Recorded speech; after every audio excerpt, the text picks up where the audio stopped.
It's the eCommerce Master Plan Podcast, here to help you grow your e-commerce business faster and more efficiently by cutting through the hype to bring you inspiration and guidance from the e-commerce sector and beyond. Here's your host, Chloe Thomas. Hello, Master Plan World. Welcome to our latest podcast. It's a pleasure to have you guys out there listening. I'm Chloe Thomas, the creator of the eCommerce Master Plan, an author, speaker and advisor, and I focus on solving your e-commerce marketing problems. If you've got an e-commerce problem you would like my help to solve, then head over to ecommercemasterplan.com/solve to get in touch. Before we get stuck into today's episode, I have a word from the sponsor of the episode.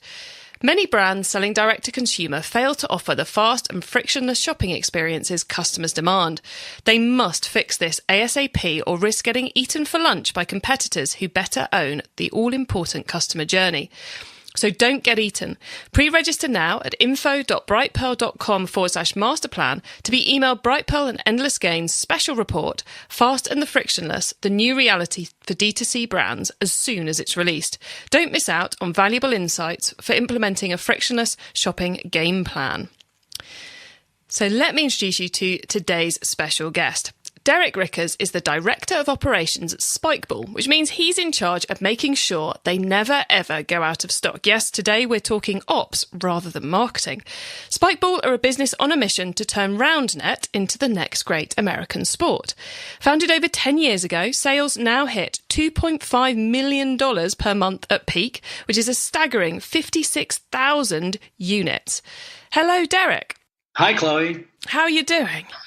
I am doing great. How's everything with you? It's good. I'm quite excited to be talking ops instead of marketing today. It's a subject which is so essential to the marketer, but which we don't often get to cover on the show. So let's get started with how you got started off in e-commerce. How did you end up in this crazy world of product? Well, this is this is a product that our founder, CEO, founded like about 10 years ago, like you said earlier. Started as a part-time gig in his basement. Over the course of the next 4 or 5 years, steadily grew it into a large online presence before actually hiring on one of our first full-time employees. And since then, it's just continued to kind of branch out and grow out from there. And how did you end up getting involved? Have you always been in e-commerce? Yeah. So, I was doing inventory planning for a sports athletic apparel company long before that. I got brought into the company, I believe I was employee number 9, which kind of helped us transition, or at least grow our D2C, as well as kind of transitioning more into the retail sector as well. Because I often find with e-commerce businesses, as they grow from scratch, like the whole getting the product to the right place is something which people don't think of as being a whole role until suddenly something goes hideously wrong. They're like, we probably need someone to be focused on that. And that's the point at which they get that ops person in. Ops isn't usually one of the first 1 or 2 people, but it is critical to have it in place if you want to get the great growth, isn't it? No, you hit the nail on the head. And honestly, if nobody knows, that I exist or that my job, then that means probably that I'm doing my job well. But, the moment that something does go awry or that we don't have something available, is usually when, a panic button either gets hit, and then that's when I realize that, you've either screwed up or made a mistake. But, if everything's running along smoothly, and then we're just kind of operations is behind the scene, that means that we're doing our job well if people really can't notice us. Excellent. Well, look, we've said a couple of little bits about Spikeball, but let's just tick off the key things about the business. Everyone knows what it's doing, and then we'll get back into that ops topic. So I'm guessing you guys are based in the US, and are you selling just to the US or are you selling globally? No, that's correct. We're based out of the U.S. And at this point, we are definitely branching out into a lot of global markets, including all across North America, Europe, Australia. But we're definitely, we're growing at a very quick rate. So we're always looking at different marketplaces, including China, anywhere in South America. So it's definitely growing at a really quick rate. And we've kind of alluded to what the product might be, but do you want to tell us a bit about what the product is? What is Spikeball, and the additional product ranges that you're now selling? So, I mean, obviously our main product is, growing, not just growing the sport of roundnet, but so we actually, sell and distribute the game, which is like 2-on-2 volleyball. Instead of going over a net, you hit on top of a net. You imagine like the personal size trampoline. So you play 2-on-2, 3 touches per team until you go ahead and return the ball. It's played 360 degrees. Oh, wow. So we have different variations of the set. We have a marketing team that's helped produce different accessories. We can now play it on water, play it at night. And obviously that's a big part of the business. But the other big part of the business is actually growing the sport of roundnet itself, which we have a dedicated team in-house that actually, works to grow the sport, work with some of our partners, host tournaments and events all across, not just the US, but now in Europe and Canada as well. Wow. So it really is a full-on approach to not just getting the product out there, but helping people use the product and encouraging them to get involved in building that community. Oh, definitely. So, obviously that's just a huge push. It's just making more awareness around the sport itself. So what platform are you using for the e-commerce side of the sales? Are you a Shopify company, a Magento company, or something a bit more bespoke? No, so we are a Shopify company. We have a couple different stores that we use. Not just for, our website, as well as like some of our point of sale and some of the other different markets and channels that we use to go ahead and distribute our product. But of course, so you're using Shopify to sell to the the wholesale customers as well as to the end consumer then? That's correct. Yes, we use we have a Shopify portal that we use to go ahead and receive orders and everything like that from a lot of our B2B customers as well. Yeah. Excellent. And on the team side, you mentioned, I think you're employee about number 9. How many of you are there in total? And are you doing everything in-house, or are you outsourcing anything? Yeah, so I think right now we're up to 24 employees. I think about half of those are on our ops team. For the most part, we are doing like everything in-house, from customer service, marketing, as I mentioned, like our Spikeball Roundnet Association team, our ops, finance, everything. For the most part, I'd say about 95% is done in-house. Wow, so you're doing all kind of the pick, pack, and dispatch. Are you doing the manufacturing as well, or is that coming in from somewhere else? No, we have a couple of manufacturing partners that we do use, obviously, that are integral in our supply chain. But we do have our own warehouse as well that we use to do not just our B2B but our B2C fulfillment. Obviously, we have other partners that we use as we're distributing the product globally. But I would say a majority of our sales, especially here within the US, are done right out of our own C3PL. Well, and as I'm a mere marketer, I have my own opinions on whether you should keep your pick, pack, and dispatch in-house or outsource it to a third party. As someone who is in the nitty-gritty of ops day in, day out, and I know many of our listeners will be wrestling with this because it's one of the big questions in e-commerce, what advice have you got for them on making that all-important decision? Well, I'd say obviously doing just a bit of a cost analysis then as well. And I think that's what helps drive some of our decisions, whether to say, hey, is this something that we do want to keep in-house? Obviously, it takes a heavy investment, not just from like an infrastructure and personnel standpoint, but just all the extra time and energy that it does take. But I mean, at the end of the day, if it's something that we are able to do more economically, which we have found that we are able to do, then, more power to you. And we have found success, I feel like, with being able to go ahead and do a lot of the order fulfillment on our own. Obviously, there's been some growing pains along the way, but we've obviously used those as learning tools to go ahead and continue to strengthen our operations and our business. So it's base the decision on the costs first and then enjoy the additional benefit of having control second. No, I think that's a very accurate statement. So, yeah. Okay, cool. And you are currently selling via multiple different channels, aren't you? You've got the marketplaces on the go. You've got the direct to consumer via the Shopify sites, multiple countries, wholesale, all these different things on the go. How are you managing to keep it all in check? Because as I said in the intro, your job is to make sure you never go out of stock and that the stock's in the right place. Mm-hmm. Are there some tools or systems you're using that make that possible? Yes, definitely. Absolutely. We're, we try to integrate as many applications, technology, and tools as we possibly can. Obviously, a big one that we use, an ERP system called Brightpearl. I think you've had some previous guests that I think have mentioned or have used that before, but that's our main one that we really try to bring everything in-house. We have some Shopify stores. We're doing a lot of retail, including Amazon, and not just Amazon US, but we're doing it in, I believe we're up to like 7 or 8 different marketplaces within Amazon. So really trying to bring everything all together. Brightpearl is what we found that has allowed us to be able to effectively manage orders, inventory, not just sales orders, but purchase orders as well, that we use to distribute to our manufacturers and partners. So you can control all your kind of bigger scale customers and your sales channels and know where your stock is when you want to know where it is, I suppose. It's essential, and Brightpearl has certainly been a great assistant in that regard. And did Spikeball start off direct to consumer, or did it start off on the wholesale side of things? No, it did start off as a direct consumer. It actually started just being distributed by our CEO out of his basement. He had a full-time job at that time.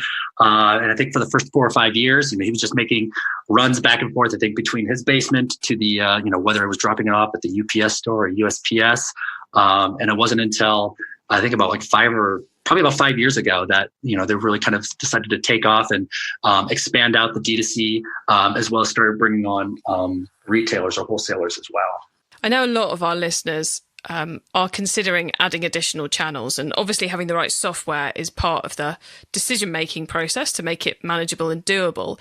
And, you're kind of the person who, the marketing team have this great idea of a new channel, and then all of a sudden you're left with the headache of making the logistics of it all work. So there are a couple of things they should think about before hitting the nightmare of finding them when people think about launching a new channel? Yeah, no, I mean, it's really just trying to think way ahead of time then as well, all the little details that are going to end up being included, based on this decision. I mean, you're right. Marketing can come up with a great idea. It's operations, job or responsibility to make sure that we can go ahead and carry that out. So, whether that's making sure that we can go ahead and, really receive those and record those orders correctly, making sure that we have that stock there to be able to go ahead and fulfill those orders. Making sure that the customer is receiving their product in a satisfactory manner, making sure that we can just record in detail the sale from pretty much the discovery all the way to that end point of being able to reconcile the sale. There's just so many, minutiae and detail that need to be included. And that's preparing yourself for what inevitably can and cannot happen. So just think it all through rather than just switch it on and watch all the orders kind of fall out the back. Definitely. No. I mean, and we don't make just any rash decision to be all right, looks like tomorrow. It's definitely thought out as far as okay, what kind of effect does this have on maybe say some of our other business? What is the, what's the actual cost benefit of, setting up something? Are we going to go ahead and be, setting up here and, robbing Paul to pay Mary or whatever the case may be? But it's really just trying to detail out all those fine points. Because if you don't do it, ahead of the game, it certainly decides to try to catch up with you on the back ends of things. Yeah, because it's not just a case of can we fulfill it for this channel. It's almost like I've often been called into businesses who are wholesalers who are thinking about going direct to consumer, and they're going, well, we've got a warehouse and a website can't be that hard. And we can do some marketing and I'm sure it'll be fine. And one of the things I often say to them in that scenario is, right, okay, what size packs do you usually sell product in? Oh, we sell in packs of 12. Okay. So what if a customer orders one? And they go, oh, well, we'll just have some Jiffy bags and we can put one in. And say, right, so then you've got 11 on the shelf you can't sell to a wholesale customer. Oh. And then you're kind of right, and you've got someone who's placed, who's going to want that product for your wholesale customers? You know, if there should it, you know, who do you prioritize? Do you prioritize your own website for stock, or do you prioritize the wholesale customers for stock? How do you go about making those decisions? Because I think often people don't think about the very practical impact on the physical stock availability side from one channel to another. Is that something that a business should have rules for, or do you just try and avoid the conflicts? No. So obviously, you know, the businesses like the D2C as well as, you know, B2C really go hand in hand. Obviously, you know, we provide a lot of the same products. There's a lot of overlap between the two, but we really do try to plan out even like on a 12 or 18-month basis of just like how much product on a specific channel we're projecting or forecasting to go ahead and sell, and making sure that we have that inventory in the right places at the right time. I mean, like as you said, you know, a wholesaler might, you know, take a master case and say 6 or 12, but that's certainly not going to be the case for the majority of our B2C customers. So just really trying to find that fine balance though of like the same product, but sort of keeping them separate, as well as having like systems and processes in place that support both of those processes. Yeah, because just in case anyone's wondering, B2C is business to consumer, which is the same as D2C, or quite very similar to D2C, which is direct to consumer, just in case anyone's wondering out there. I think the interesting point you make there, the really fundamental point at the heart of all of this is, if someone wants to buy it, the best thing to do is to have some product there to sell to them, fundamentally. So it's more a case of having enough product and being able to predict than it is a case of going, well, if we're down to our last 10, this channel gets it. Yeah, who do we end up prioritizing?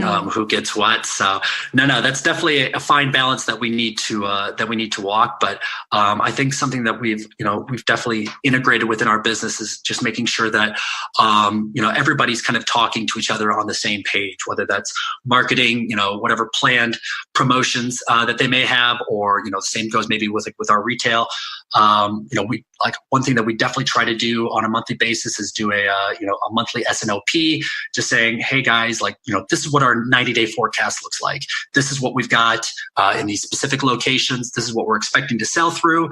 And then it generally just helps create further conversation amongst the different segments within the business, whether that's our major retail account talking to us saying hey Derek, I don't think that we have maybe enough product in location X. What is it going to take to go ahead and make sure that we can go ahead and fulfill these orders?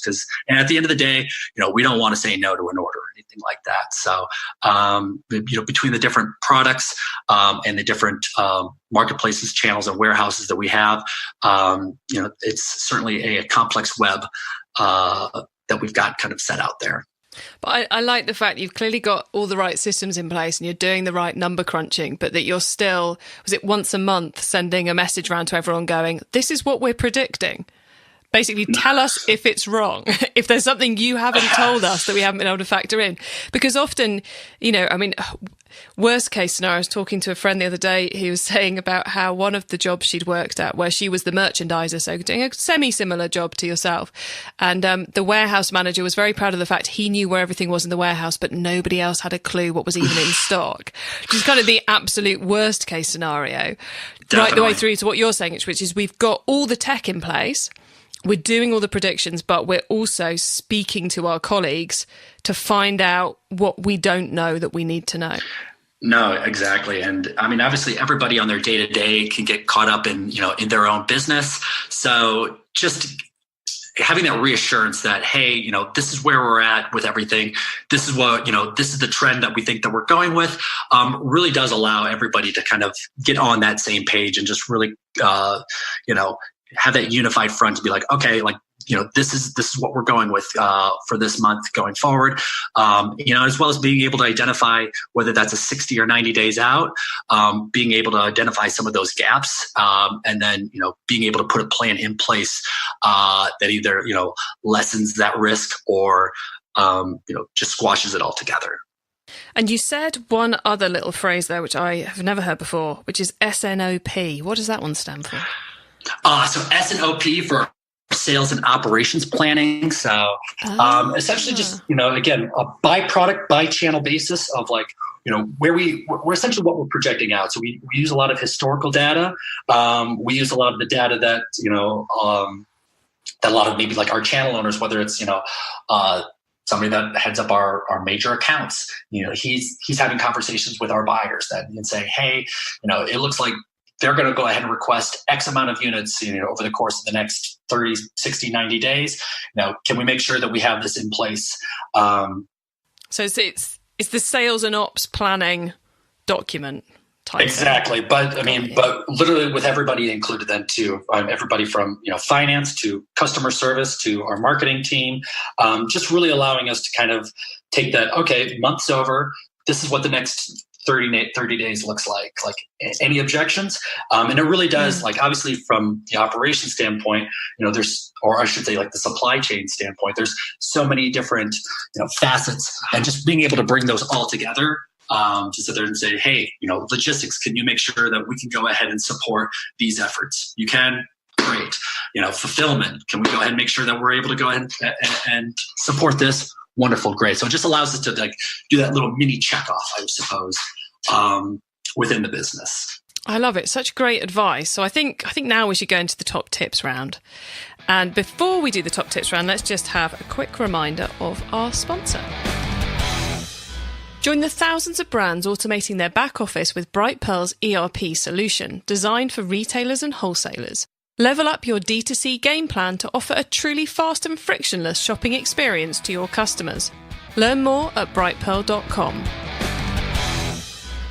Okay, Derek, I love the top tip section because it gives all of our listeners some quick ideas for taking our businesses up to the next level. So first up is the book top tip. If everyone listening to this podcast agreed to take Friday off and read a book to make their business better, which book would you recommend?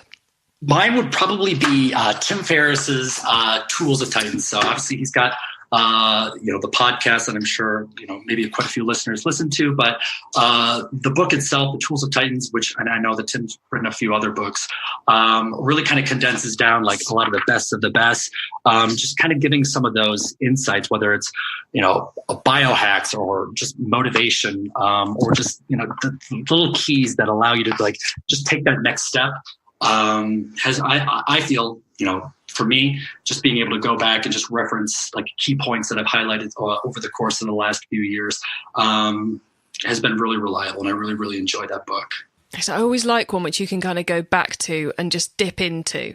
It's nice to have the ones you have to go back to and read the whole way through to kind of go on the journey again. But it's also nice to have the ones you can kind of go, oh, this isn't going quite right. Flick, flick, flick. Oh, yeah, that's what I'm supposed to be doing. And you remind yourself. So I like that. And I think you're the first person to mention that one of Tim Ferriss's books too. So that's always good. Okay, the traffic top tip then. Which marketing method do you either prize above all others or think doesn't get the press it deserves? So I'd say from our marketing team, I know that we put a lot of weight onto user-generated content. So, we have a very big presence on social media, but a lot of the great content that we do get is user submitted. So, obviously, we want to be able to use a lot of action shots of hey, these are people using our product. Whether it's in a beautiful setting, whether it's a great rally, we get a lot of that from within our community. So, which we're able to go ahead and then use a platform such as Instagram to go ahead and share that with everybody else. Excellent. Okay, the tool top tip, maybe a collaboration tool, a social media plugin, a phone app, or just a way of working. Is there a cool little tool you use that makes you and your team more efficient from day to day? Oh, we have a couple of them, I say, but I'll take two if you want to give us two. Two? Cool. Well, I'll do two really quick. One, first one would be Basecamp. We use that a lot for our messaging, file sharing. So we rarely try to use email, especially internally. So Basecamp is a really great tool for us to be able to communicate, especially as a remote workforce. The other one being probably Monday.com, which formerly Depulse. But that's really allowed us to go ahead and effectively communicate across a lot of different channels, specifically within operations, but across all different, segments within our business, especially a lot of the communication between our ops and our warehouse ops, being able to seamlessly transition, whether it's a sales orders or special projects from one to the next. 2 excellent recommendations there. Okay, the growth top tip to round us off. If you met someone today who's focused on growing their e-commerce business from 100 orders per month to 1,000, what would be your number 1 tip for them? My number 1 tip for like essentially a 10x growth. I'm going to steal a quote actually from the Tim Ferriss book, which would be "Don't be a donkey." Honestly, you can do anything and everything that you really want to. Just kind of taking what you already know, boiling them down to like absolute truths, and just being able to expand out on those ideas. I think if you are prepared to do 100, maybe prepare yourself to be able to do 10,000. So kind of just getting you in that mindset to be like, what can you do, and just really taking what you know and just asking those questions to be able to boil it down to the simplest truth. Excellent advice. Okay, Masterplan World, you can find those top tips and links to everything else we've been chatting about in today's episode by heading over to ecommercemasterplan.com/podcast, where you'll find a link to this show. Derek, before we say goodbye, could you please let the listeners know where they can find Spikeball on the web and social media, please? Yes. So obviously we have our website, spikeball.com, also spikeball.eu or any of the country TLDs. We're on Facebook, Instagram, and Twitter, Spikeball being the handle for all of those. So yes, we're quite everywhere. Nice and easy to find. I will add links to all of that and everything else we talked about today into the show notes. Masterplan World, you can find those at ecommercemasterplan.com/podcast, or just go to the website, click on the podcast tab, or use the search box. Derek, thank you so much for coming on the show today and talking ops with me. It's been really cool to talk at a different angle of e-commerce. So thank you very much for coming along. I really appreciate you having me, Chloe.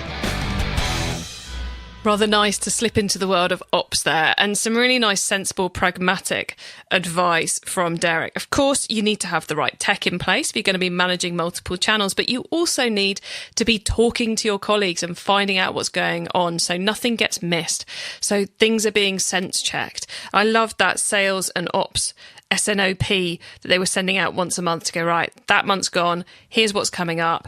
Have we got it right, essentially? What haven't you told us that we need to know? Such a good idea, and something which, of course, you can do in other areas of the business as well, just to check in with the team and check you've got everything taken into account. If you've enjoyed this episode, then please do spread the word. I would love to have more e-commerce people listening to the show, because the reason I do it is to help you grow your businesses, to help you solve your marketing problems. So please do spread the word via social media, you could do it via direct mail if you want. Send a letter to somebody, chuck a stamp on it, or over a coffee, over a pint. I really don't mind. If you can't think of another way to do it, then go over to iTunes and chuck me a review up on there. It would be greatly appreciated. However, whether you do that or don't, have a fantastic week, and don't forget to keep optimizing. Thank you for listening to the e-commerce master plan podcast. Find out more at ecommercemasterplan.com.